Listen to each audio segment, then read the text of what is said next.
Good morning. আমি Shampa vegetarian ডিলাইটে সকল বন্ধুদের আরও একবার শুভেচ্ছা স্বাগত জানিয়ে আজ রেসিপিটি শুরু করছি। আজকে বানাচ্ছি আমি তৈরি করব হচ্ছে আচারি ফুলকপির কারি, নিরামিষ আচারি ফুলকপির কারি। যেভাবে আচারের মশলা দিয়ে তৈরি করা হয় আচার, সেই ইনগ্রিডিয়েন্টস সেই সমস্ত জিনিস দিয়েই আমি এটা তৈরি করব।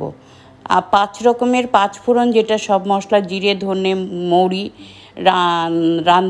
জোয়ান, আর দেব হচ্ছে পরে কালো জিরে, সমস্ত শুকনো লঙ্কাও একসঙ্গে একটু শুকনো খোলায় ভেজে গুঁড়িয়ে নেব। তারপর ফুলকপিটাকে একটু সামান্য পরিমাণে নুন হলুদ দিয়ে ভাপিয়ে জলটা ঝারিয়ে নেব।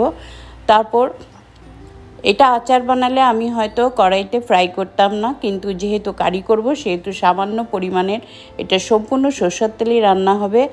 1.5 চামচ বা 2 চামচ তেল দিয়ে একটু কালো জিরা, হিং ফোড়ন দিয়ে আমি এই মশলাটার মধ্যেই লাল লঙ্কা আর হলুদ সব দিয়ে গুঁড়িয়ে নিয়েছিলাম। তারপর এটা এখন কি করব, ভাপিয়ে নিয়ে তেলটা ফোড়ন হওয়ার পরেই আমি ফুলকপিটা দিয়ে দেব। সামান্য একটু নুন দিয়ে নেড়ে চেড়ে তারপর ভাজা মশলাটা দিয়ে দেব। উপরে আরও একটু কাঁচা তেল ছড়িয়ে দেব।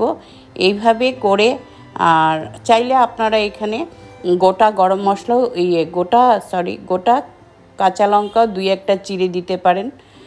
তো আমি আর এইভাবে দেইনি, কেন শুকনো লঙ্কা দিয়েছি, লাল লঙ্কার গুঁড়োও দিয়েছি।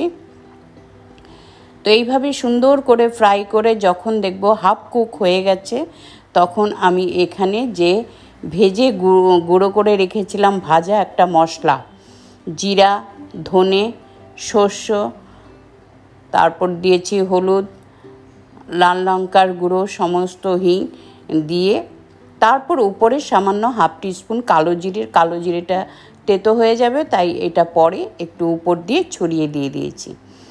তারপরে দেব প্রায় হাফ টিস্পুনের মতো ভিনেগারটা দিলে আচারের ফ্লেভারটা আসবে। এটা দিয়ে সুন্দর করে আমি নামিয়ে রেখে দেব। এটা আপনারা রুটি, রাইস যে কোনো কিছুর সঙ্গে পরিবেশন করতে পারবেন। ধন্যবাদ। আপনারা মন দিয়ে দেখুন এবং ভালো লাগলে অবশ্যই লাইক, শেয়ার, কমেন্ট করুন। আবার আসবো সুন্দর একটি রেসিপির সঙ্গে। আপনারা ততদিন ভালো থাকুন, সুস্থ থাকুন। Take care.